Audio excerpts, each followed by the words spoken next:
with a Colts loss, independent of their result. The Dolphins, they can clinch a playoff berth with a win at Buffalo. They can also clinch with a loss by any one of these teams, the Colts, the Browns, or the Ravens.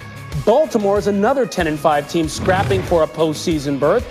They're in with a win at Cincinnati, or they need losses by Cleveland and Indianapolis. And then there are the Browns, looking to make the playoffs for the first time since 2002. They need to win against Pittsburgh, or a Colts loss, or a combo of Baltimore, Indianapolis, and Miami winning, as well as a Titans loss. Not easy there. And according to our FBI, Cleveland has a 58% chance of reaching the playoffs. But advancing is another story. They have a 16% chance of reaching the divisional round and just a 3% chance of getting into the AFC Championship. Less than a 1% chance of getting to the big game. So tough situation for Cleveland. Diana, Bart, Scott, bringing you in. And Diana, what's the latest on that COVID situation going on in Cleveland? Yeah, well, Cleveland's going to be without their star corner, Denzel Ward, who tested positive for COVID-19. They're going to have 3 players in total as of right now who will not be able to suit up against the Pittsburgh Steelers. Now, Ryan, this is really important. Dr. Still says that he does not believe that there is an outbreak in Cleveland, which is a really good sign because if you think about it, going back to last Saturday when that whole receiver group tested positive, or at least were in close contact with people that were positive for COVID-19, it became a problem. So the fact that it hasn't been considered or called an outbreak is a really good sign.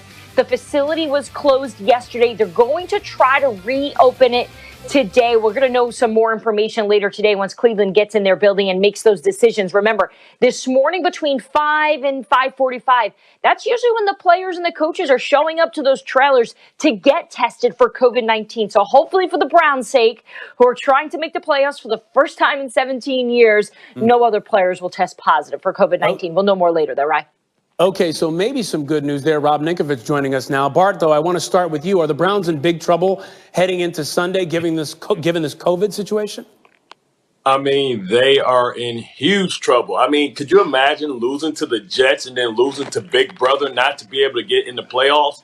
This is going to fall squarely on the shoulders of Baker Mayfield and his ability to really affect the game with his arm, not his legs. Last week, you think about how Nick Chubb and Kareem Hunt was shut down, and it was put in Baker Mayfield's hands.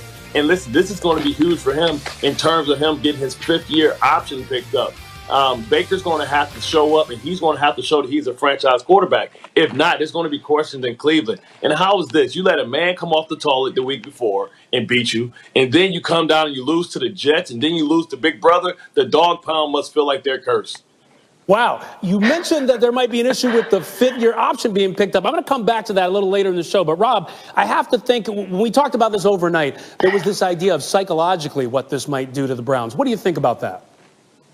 Yeah, I mean, I think at this point right now, they're mentally kind of in the tank. It's going to be really hard after you lose to the Jets. When you had control of your destiny, you could have gone out there, just win. That's all you got to do. You just got to win, and you have to run the football. You don't put it in Baker's hands. We've seen him fumble these balls away more than one time. So when I think about the Browns, they went from having their own path to where they can control their destiny right now, they lose to the Jets, going to play a Steelers team, which that rivalry there, I don't care who's the starting quarterback. I don't care. It's going to be when the Browns walk into the stadium and it's the Steelers, those two teams do not like each other. So I don't care if the Steelers have the #1 overall seed and they have a first-round bye. They're still going to play the Browns to beat the Browns.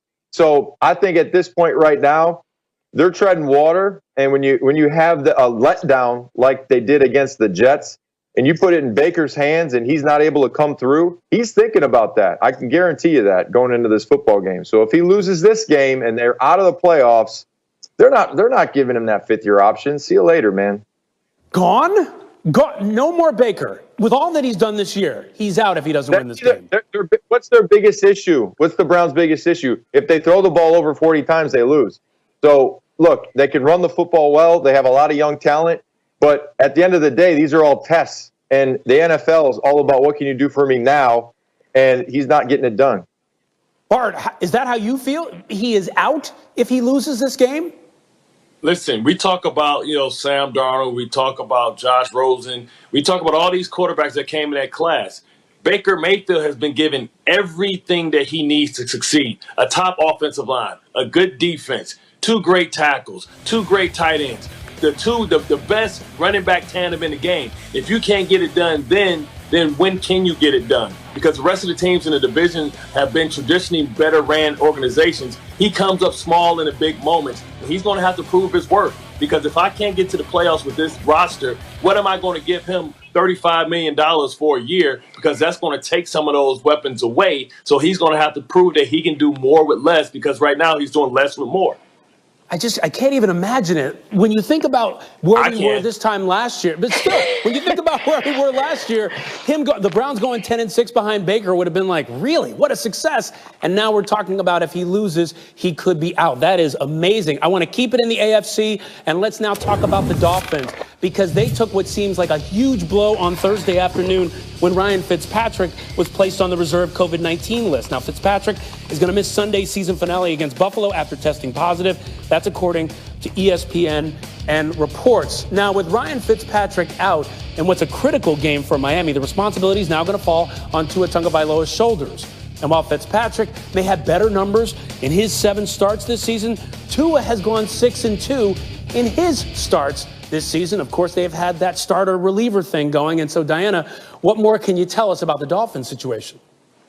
Well, the good news is Miami was always going to start Tua in this game against Buffalo. So in terms of just the reps and how the meeting room has been going, he's been the starter. So that's the good news. The bad news is Ryan Fitzpatrick has COVID-19, right? We got to be concerned for his health, but also the fact that we've seen him come in here and light a spark under this offense. He's really been the safety valve for this Miami team. When Tua gets a little too overwhelmed or isn't taking care of the ball well, they've been able to rely on Fitzmagic. We saw him against the Raiders. So the fact that they don't have this backup plan has to be a little unnerving. And what also has to be a little unnerving, too, is as of now, the good news is that Tua hasn't tested positive.